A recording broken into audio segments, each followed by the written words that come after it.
Estás escuchando Verdad al Mic. Y esta es nuestra segunda temporada. En este podcast te contamos la verdad sobre el Evangelio de Cristo, qué dice la Biblia y qué debe creer un verdadero cristiano. Seguinos en las redes sociales para enterarte de todo el contenido. Escuchanos en todas las plataformas de podcast. Y que la verdad siga corriendo.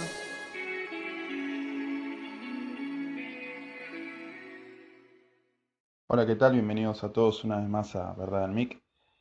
Estamos otro lunes más, por la gracia de Dios, compartiendo las doctrinas de la gracia. Y el tema que nos convoca hoy en este acróstico de Sí Jesús es la letra U. Y en este manual aparece como la unidad espiritual de la iglesia, la unidad espiritual universal de la iglesia. Seguramente si vos googleás las doctrinas de la gracia, esta no sea una doctrina que aparezca, pero es muy interesante. Si nosotros tomamos en cuenta que la palabra doctrina básicamente es la traducción de la palabra enseñanza, ¿sí? Si nosotros tomamos en cuenta eso, entonces es claramente una enseñanza bíblica, la unidad espiritual de la iglesia. Entonces es un tema de suma importancia y más en estos tiempos que vivimos hoy.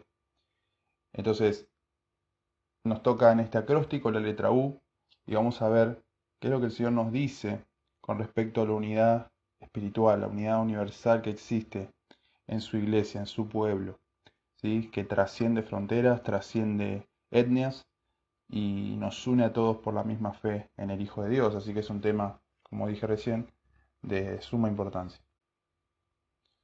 Muy bien, entonces recordá que estamos estudiando el manual de enseñanza teológica de Roger Smalling, que es el Sí Jesús. Y como decíamos, es una introducción a estas doctrinas, no es algo que esté muy desarrollado, pero básicamente en esta introducción hay mucho que decir y es muy interesante. Entonces, ¿qué decimos cuando hablamos de la unidad espiritual de la Iglesia de Cristo? Bueno, esa misma palabra lo define, ¿no? Esas dos palabras, una unidad espiritual. No se trata de una unidad organizativa, de ponernos de acuerdo entre 10 o 100 personas y elegir un rumbo por el cual ir, sino más bien de algo que es por afuera de lo que nosotros podemos ver. Esto es algo espiritual. Esto es algo que Dios hizo en la eternidad, en su infinita sabiduría y gracia. Él estableció una iglesia. Entonces la iglesia, como tal, no es una organización, ¿sí? No es una organización de hombres que se ponen de acuerdo y dicen, bueno, vamos para allá y vamos a predicar la Biblia. No. Esto es un organismo, como lo define acá el manual, ¿sí? Un organismo. Como tal, la definición de organismo es un conjunto de órganos que constituyen un ser vivo. Entonces, nuestro cuerpo, por poner la ilustración, contiene órganos. Y si uno de estos órganos no funciona bien, todo el cuerpo lo siente. Seguramente venga a tu mente Romanos capítulo 12 que nos habla del cuerpo de Cristo. Si un miembro del cuerpo de Cristo se duele, todos nos dolemos con él, como nos pasa a nosotros con nuestro propio cuerpo material, ¿no es cierto? Si nosotros nos doliera algún músculo, por mínimo que sea, todo nuestro cuerpo estaría dolido y posiblemente entonces en ese momento nosotros nos damos cuenta de cuánto sirve, cuán importante es ese miembro que se está doliendo y queremos que inmediatamente se sane. Así es la Iglesia de Cristo, es un organismo, ¿sí? Funciona si todos están unidos y cooperando entre sí. Funciona de esa forma. Pero como dije, es algo que hace Dios, así que la pregunta es, ¿cuál es la iglesia verdadera? O ¿quiénes son la iglesia?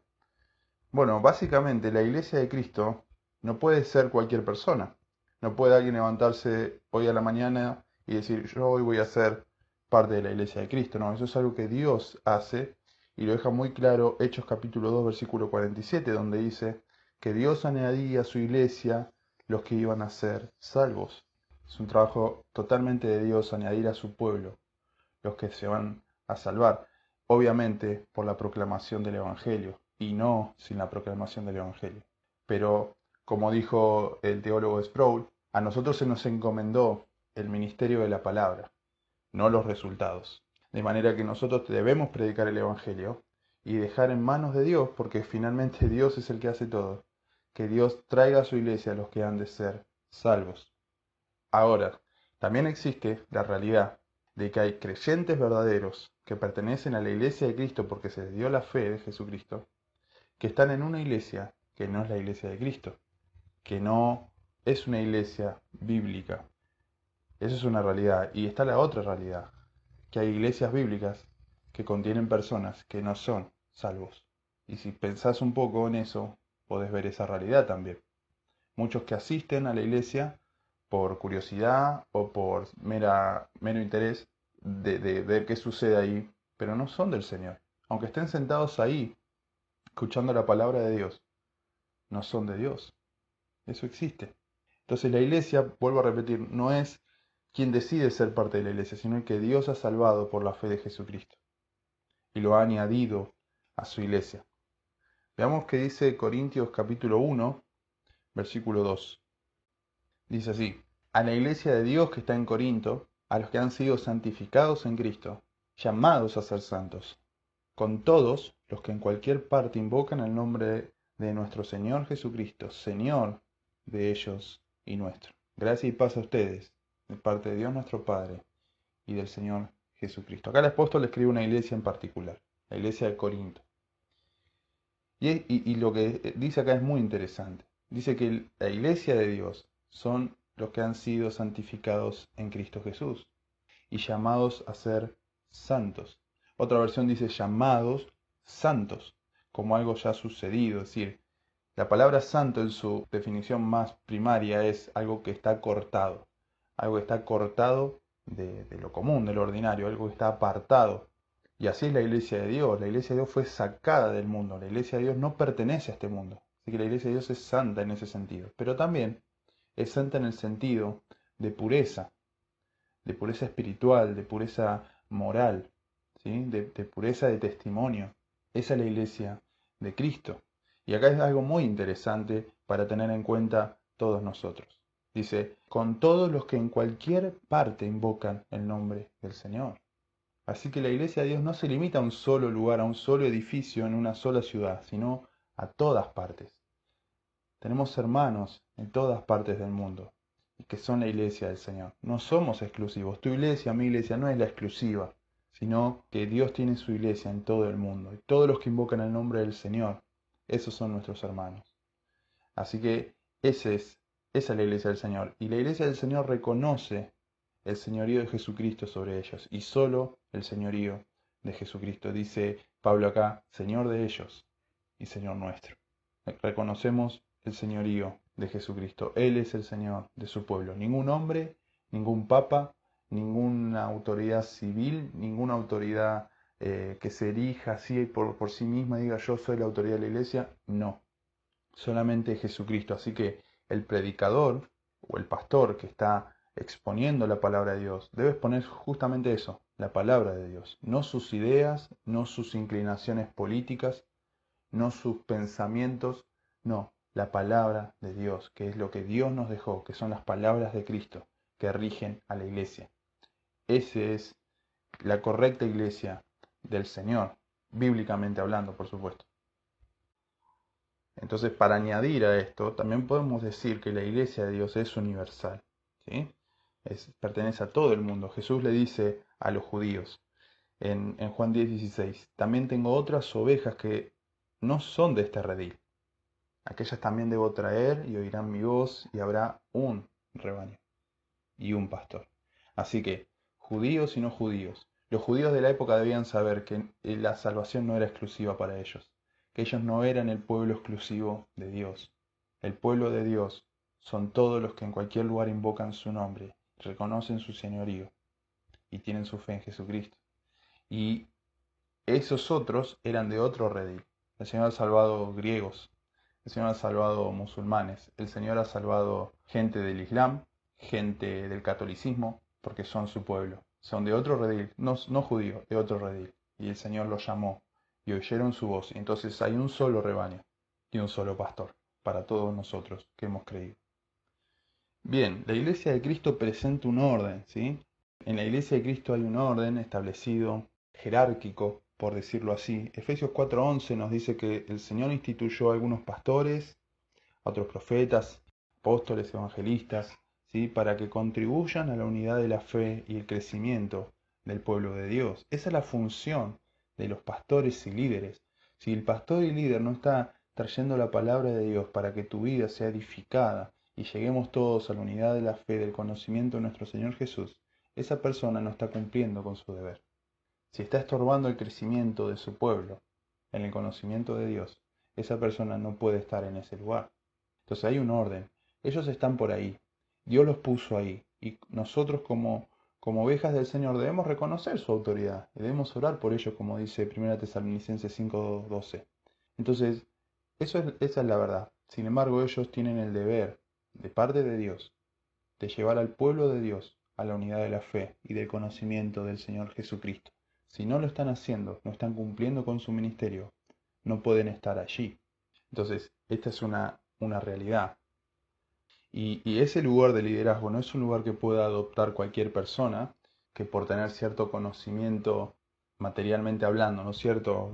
Tiene sabiduría, tiene una buena oratoria o retórica, y entonces, bueno, esta persona puede predicar, bueno, que predique. No, no, no.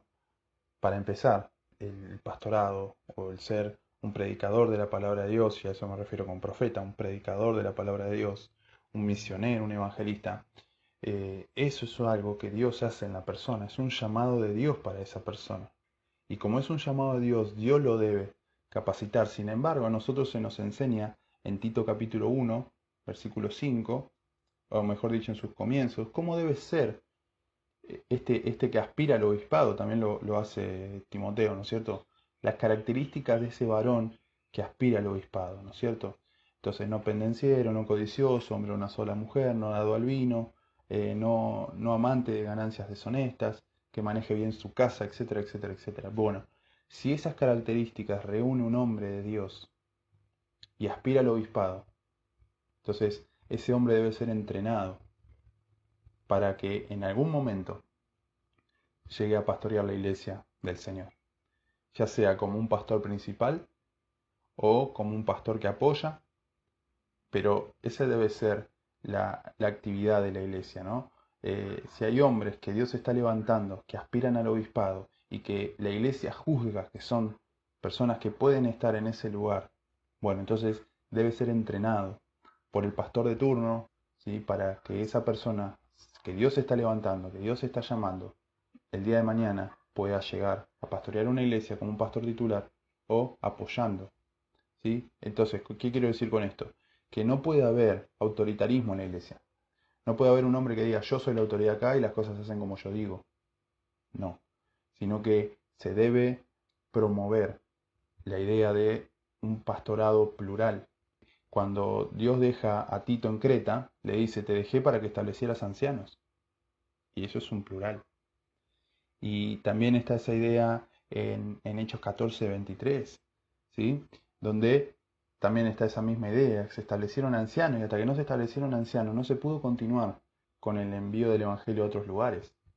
Así que podemos decir que no se trata de algo de una semanita, 3 días, un fin de semana de un retiro.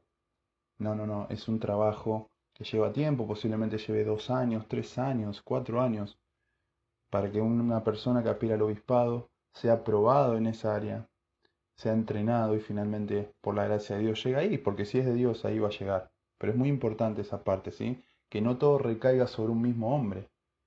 Primero porque es humanamente desgastante. Pensemos en Éxodo capítulo 18, donde Moisés está teniendo todos los problemas mínimos y máximos de un pueblo, que para el momento posiblemente eran más de 3 millones de personas. Imagínense un solo hombre pastoreando y atendiendo los problemas de 3 millones de personas.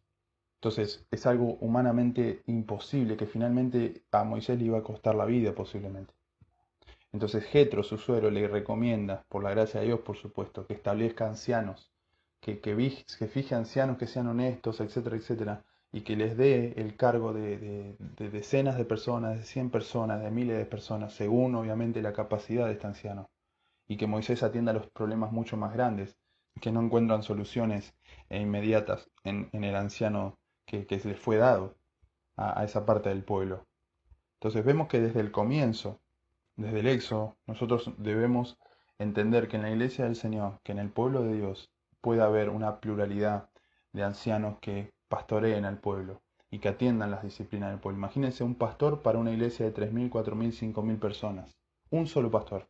Hermano, eso es humanamente imposible. Posiblemente pocos tengan acceso a una charla, a una exhortación, a un ánimo de ese pastor. Así que es muy importante también que haya una pluralidad de ancianos, que se preparen hombres y mujeres que puedan pastorear la iglesia de Dios. Cuando digo mujeres, obviamente no hablo del cargo de la mujer como pastora porque sabemos que no existe bíblicamente hablando, pero sí que pastoreen mujeres en sus casas, que les enseñen la palabra de Dios, ¿no? Como dice también Timoteo, mujeres que enseñen a las más jóvenes a amar a sus maridos y a conocer la palabra de Dios.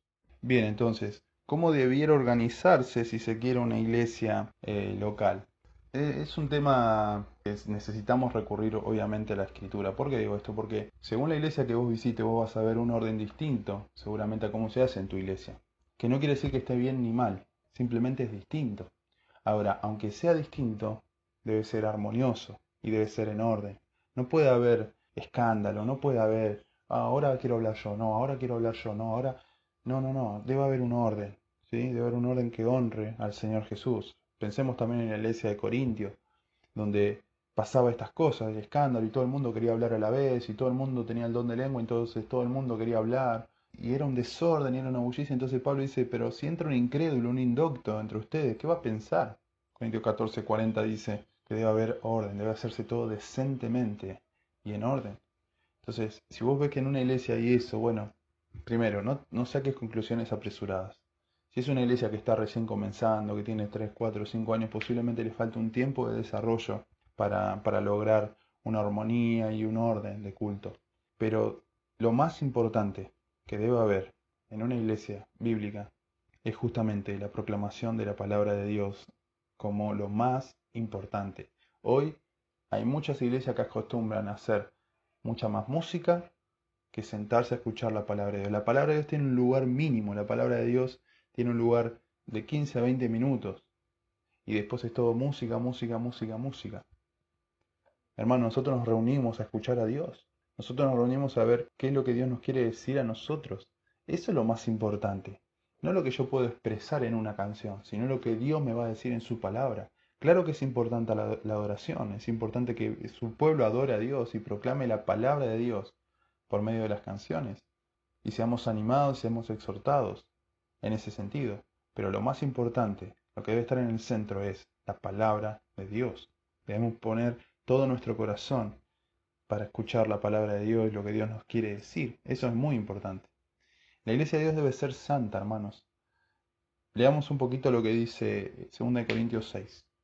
Pablo le escribe a los corintios y les dice, no os unáis en yugo desigual con los incrédulos, porque ¿qué compañerismo tiene la justicia con la injusticia? ¿Y qué comunión la luz con las tinieblas? ¿Y qué concordia Cristo con Belial? ¿Qué parte el creyente con el incrédulo? ¿Y qué acuerdo hay entre el templo de Dios y los ídolos?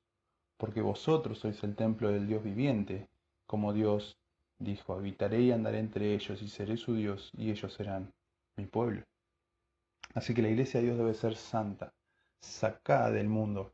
Se acostumbra por allá, he visitado alguna iglesia donde había luces de colores, bolas en el techo espejadas, y la idea era atraer jóvenes con esas cosas, ¿no? Como van a un boliche y ven eso, bueno, que lo vean en la iglesia y vengan a la iglesia. No, hermano. La iglesia es pura y la iglesia es santa. Y nosotros no debemos hacer la tarea de traer personas. Esa tarea la hace Dios. Nosotros debemos proclamar la verdad del Evangelio de Jesucristo.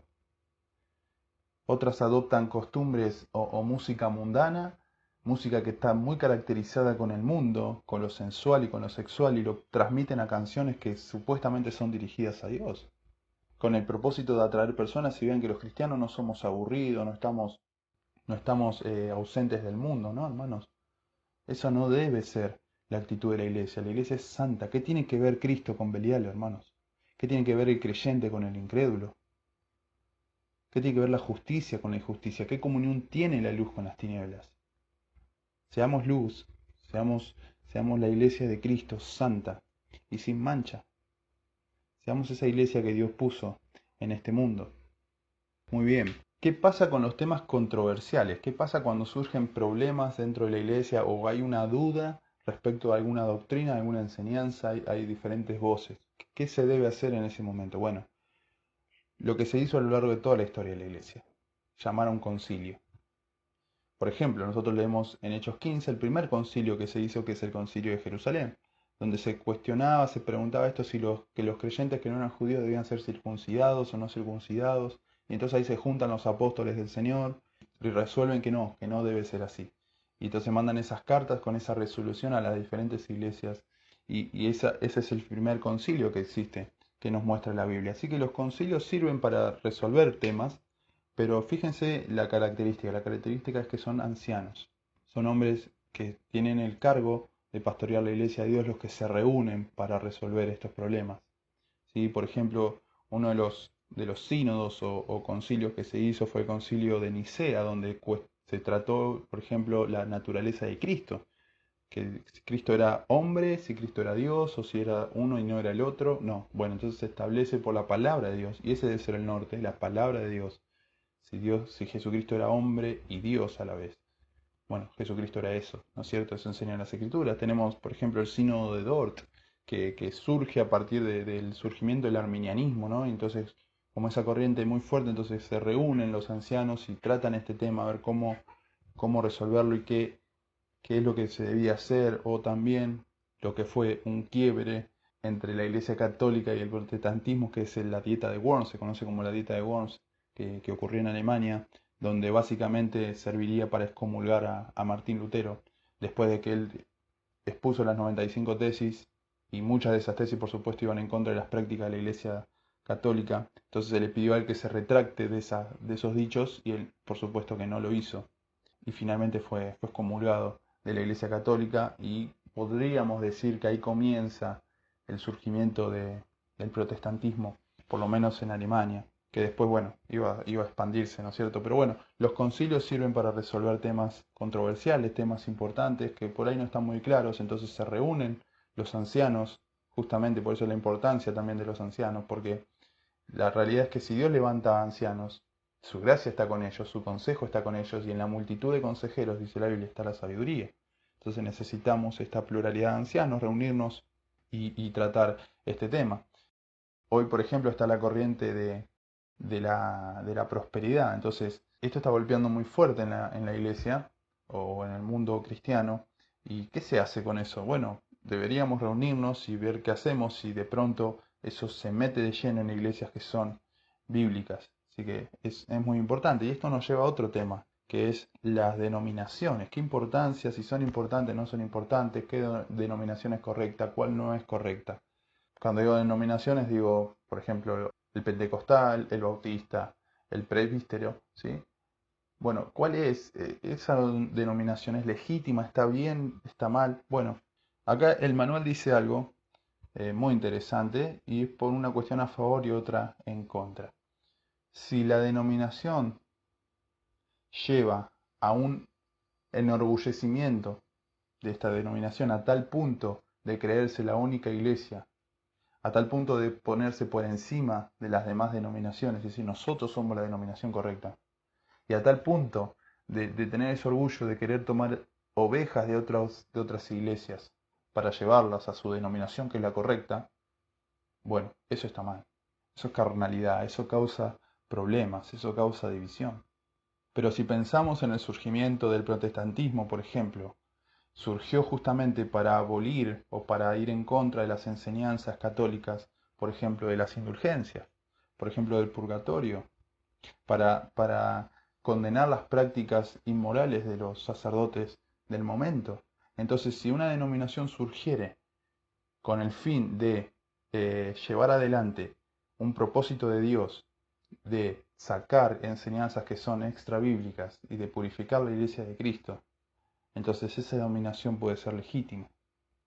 Pero no si esa denominación te lleva a enorgullecerte, si vos crees que por estar en esa denominación vos sos mejor que los demás. Y eso no puede suceder.